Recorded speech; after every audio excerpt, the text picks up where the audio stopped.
दोस्तों, पिछली वीडियो में हमने आपको अमूल की आइसक्रीम और कुरकुरे का मैन्युफैक्चरिंग प्रोसेस दिखाया और आपने उस वीडियो को इतना प्यार दिया कि आज हम आपके लिए फिर से लेकर आए हैं आपके ही कुछ और फेवरेट फूड्स का मैन्युफैक्चरिंग प्रोसेस।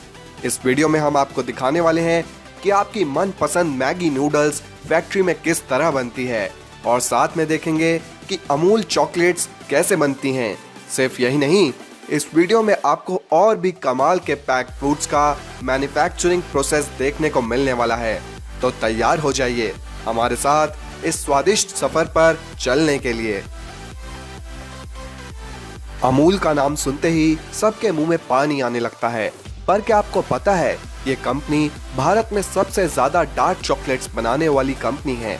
अमूल चॉकलेट्स बनाने का प्रोसेस शुरू होता है हाई क्वालिटी कोकोआ सीड्स को साउथ अमेरिका, अफ्रीका और एशिया से इंपोर्ट करके। ये कोकोआ का फल ही होता है जिससे चॉकलेट बनाई जाती है। सबसे पहले इस फल में से कोकोआ बीन्स को निकालकर उन्हें फर्मेंट करा जाता है। इसके बाद इन्हें धूप में कुछ दिन सुखाकर फैक्ट्री भेज दिया जाता है। यहाँ ये बीन्स रोस्ट करी जाती हैं जिससे इनमें फ्लेवर आता है और फिर इनका पाउडर बना लिया जाता है। पर अभी पूरा काम नहीं हुआ। अब इस पाउडर को चॉकलेट चिप्स का आकार दिया जाता है और फिर पैकेट्स में भरकर इन्हें अलग अलग कंट्रीज में एक्सपोर्ट किया जाता है। अमूल फैक्ट्री पहुंचने के बाद कोकोआ चिप्स को बटर और शुगर में मिक्स किया जाता है, जिसके बाद इसका एक पेस्ट बनकर तैयार हो जाता है। इस पेस्ट को 3 मशीन्स के थ्रू पास कराया जाता है ताकि चॉकलेट को उसका स्मूथ टेक्सचर मिले। इस स्मूथ चॉकलेट को मोल्ड्स में डालकर फ्रीजर्स में रख दिया जाता है। जब ये चॉकलेट्स बनकर एकदम रेडी हो जाती हैं, तब इनको एक मशीन इनके मोल्ड से निकाल देती है और दूसरी मशीन इन चॉकलेट्स को रैप कर देती है।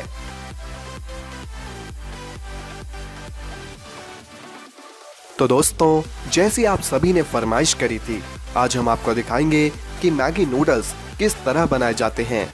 मैगी नूडल्स बनाने का काम शुरू होता है हिमाचल प्रदेश में मौजूद नेस्ले की फैक्ट्री में। इंडिया की सबसे अच्छी क्वालिटी के गेहूं को हार्वेस्ट किया जाता है और उसे फैक्ट्री में लाया जाता है। सबसे पहले रॉ मटेरियल की लैब में टेस्टिंग करी जाती है और पास होने के बाद शुरू होता है नूडल्स बनाने का प्रोसेस। यहाँ इस मैदे को आटे की तरह ही गूंद लिया जाता है, जिसके बाद एक रोलिंग मशीन इस आटे की पतली पतली शीट्स बना लेती है। इस प्रोसेस के बाद इन शीट्स को मैगी नूडल्स की यूनिक शेप दी जाती है। अब इन मैगी नूडल्स को एक बार फ्रायर में डाला जाता है, जहां ये 80% कुक हो जाते हैं और बाकी के 20% तो आप घर में 2 मिनट में कुक कर ही लेते हैं। अब बारी आती है मैगी मसाला की, जो देता है मैगी को उसका असली टेस्ट। तो मैगी मसाला बनाने के लिए एक मशीन में ginger powder, garlic powder, onion powder और कई सारे स्पेशल इंग्रेडिएंट्स जो नेस्ले कंपनी ने आज तक रिवील नहीं करे हैं, वो सभी एक टम्बलर में ब्लेंड करे जाते हैं। इस पाउडर को पैक कर कर हर एक मैगी के पैकेट में डाल दिया जाता है, जिसके बाद इन्हें रिटेल शॉप्स तक पहुंचा दिया जाता है। हम सभी को केचप खाना तो बहुत पसंद होता ही है और हम इंडियंस हर फास्ट फूड के साथ केचप खाते भी हैं। तो आइए देखते हैं कि केचप आखिर बनता कैसे है। सबसे पहले टोमेटोज को फार्म से लेकर बड़े बड़े ट्रक्स में भरा जाता है। इन टोमेटोज को फिर एक हाइड्रोलिक बेल्ट पर रखकर अच्छे से धोया जाता है, जिसके बाद इन सभी टमाटरों को फिर दोबारा एक कन्वेयर बेल्ट से गुजारा जाता है। यहाँ सारे खराब टमाटरों को एक मशीन अलग कर देती है। इस प्रोसेस के बाद टोमेटोज को एक स्टीमर के थ्रू भेजा जाता है, जहां इनकी स्किन अलग हो जाती है और फिर ये टोमेटोज रेडी हो जाते हैं ब्लेंड होने के लिए। अब एक बड़े से ड्रम में इस टोमेटो पल्प को चीनी, विनेगर और कई तरीकों के मसालों के साथ मिक्स करा जाता है और इसके बाद तैयार हो जाता है शानदार केचप, जिसका स्वाद आप कभी नहीं भूलते। अब इस केचप को बॉटल्स में फिल करके शॉप्स में भेज दिया जाता है। च्युइंगम बनाने का सफर शुरू होता है गम बेस से, जो प्लास्टिक और सिंथेटिक मटेरियल से बना होता है।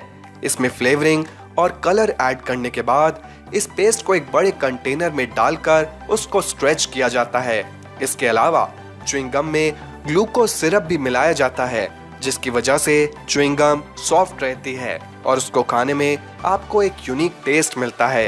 इन सभी इंग्रेडिएंट्स को करीब आधे घंटे तक अच्छे से मिक्स किया जाता है और इसके दौरान जो हीट पैदा होती है उससे च्युइंग गम को वो अमेजिंग स्ट्रेची टेक्सचर मिलता है।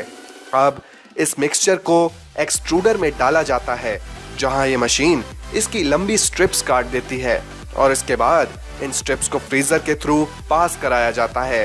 फ्रीजर से पास करके च्युइंग गम रैपर से चिपकती नहीं है और लास्ट स्टेज होती है इसको रैप करके हम सभी तक पहुंचाने की। ये मशीन 1 मिनट में 900 च्युइंग गम तैयार कर देती है। तो कैसा लगा आपको च्युइंग गम बनाने का प्रोसेस? कमेंट्स में लिखकर हमें जरूर बताइएगा। पाइनएप्पल जूस पीना बहुत लोगों को पसंद होता है, लेकिन क्या आप इसको बनाने का तरीका जानते हैं? सबसे पहले पाइनएप्पल्स को फार्म में से लेकर एक बड़े से कंटेनर में अच्छे से वॉश कर लिया जाता है। इनको वॉश करने के बाद इन्हें एक मशीन ड्राई करती है, जहां से ये ट्रांसपोर्ट होते हैं एक क्रशर में। यह क्रशर पाइनएप्पल्स को क्रश करके इनका सारा जूस एक्सट्रैक्ट कर लेता है और बचे हुए पल्प को दूसरी मशीन के एक बिन में ट्रांसफर कर देता है। अब इस जूस में शुगर और बाकी के इंग्रेडिएंट्स डाले जाते हैं, जिससे ये जूस खराब नहीं होता और इसका टेस्ट मेंटेन रहता है। इसी तरह बाकी के फलों के जूस भी निकाले जाते हैं।